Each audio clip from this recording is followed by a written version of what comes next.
The first scream echoed through the hallway just as the final bell rang, sharp enough to make students freeze where they stood. Phones slipped into hands, hearts started racing, and somewhere near the administration wing, a voice shouted, "She doesn't belong here." That single sentence spread faster than wildfire. By the time teachers rushed in, the bully was already backing away, confident, smirking, certain the damage was done.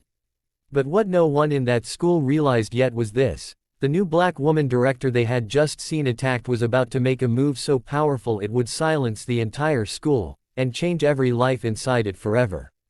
Before we go any further, if you believe stories like this deserve to be heard, take 1 second to like this video and subscribe to the channel. It helps these powerful messages reach more people who need them.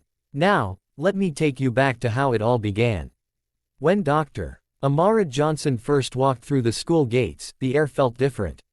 She was calm, composed, dressed simply but with authority that didn't need to announce itself. Her heels clicked softly on the floor as she smiled at students passing by, many of whom barely noticed her.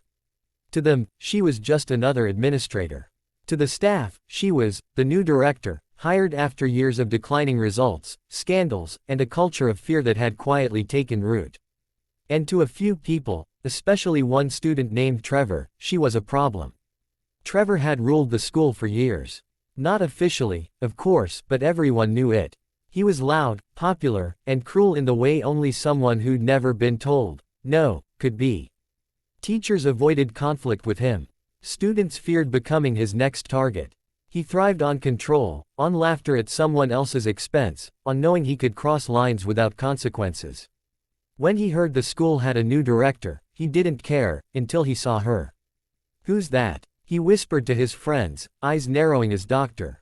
Johnson spoke kindly with a janitor, thanking him by name. "That's the new director," someone replied. "Dr. Johnson," Trevor scoffed. "Her? Yeah, right. She won't last." From her very first week, drive. Johnson noticed everything. The bruised silence in classrooms. The way laughter stopped when certain students entered. The teachers who looked tired beyond words. The students who avoided eye contact, who carried invisible weights on their shoulders. She didn't rush in with punishments or loud speeches. Instead, she listened. She watched. She learned. But bullies hate silence when it doesn't belong to them.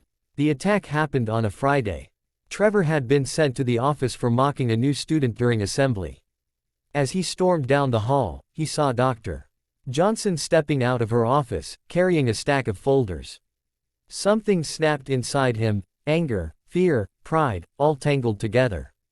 "You think you can tell me what to do?" he shouted, loud enough for others to hear. "This school was fine before you showed up."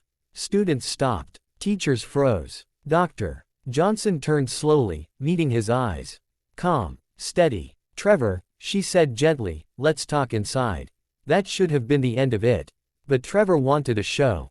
"No," he snapped, stepping closer. "Everyone needs to see this. You don't belong here. You come in here acting all important." Before anyone could stop him, he shoved the folders out of her hands. Papers scattered across the floor like fallen feathers. A collective gasp rippled through the hallway. Phones were already recording. Someone whispered, "Did he just?" Dr. Johnson didn't raise her voice. She didn't shout. She didn't cry. She bent down and picked up a paper.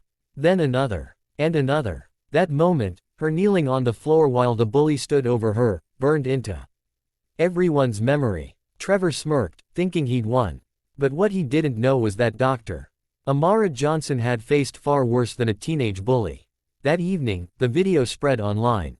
Comments poured in. Some were angry. Some were supportive. Some were cruel. The school board panicked. Parents demanded answers. Teachers feared chaos. Monday morning came heavy with tension. The entire school was called to an emergency assembly. Students whispered as they took their seats. Trevor sat confidently, arms crossed, surrounded by friends. He expected a slap on the wrist. Maybe detention. Maybe a fake apology. Dr. Johnson stepped onto the stage. She stood there in silence for a long moment, letting the room settle. Hundreds of eyes watched her. Some curious, some skeptical, some ashamed. Then she spoke. "When I was 12, she began, I was told I was too loud, too dark, too ambitious. When I was 16, a teacher told me leadership wasn't for girls like me. When I became a principal, people said I was only there because of diversity. And today, I was told I don't belong here. You could hear a pin drop. She didn't look at Trevor yet. She looked at the students. I want you to understand something, she continued. Power is not the ability to humiliate someone. Strength is not fear. And leadership is not about who is loudest, it's about who lifts others when it's hard. She paused. Then she turned. Trevor, she said, calmly, please stand.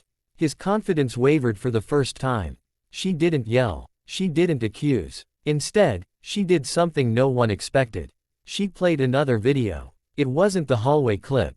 It was a compilation. Weeks of footage, reports, anonymous student testimonies, teachers' notes, times Trevor had mocked, threatened, shoved, and broken others down, things that had been ignored for years. Gasps filled the auditorium. Whispers turned to stunned silence. This, drive, Johnson said, is what happens when a system stays quiet.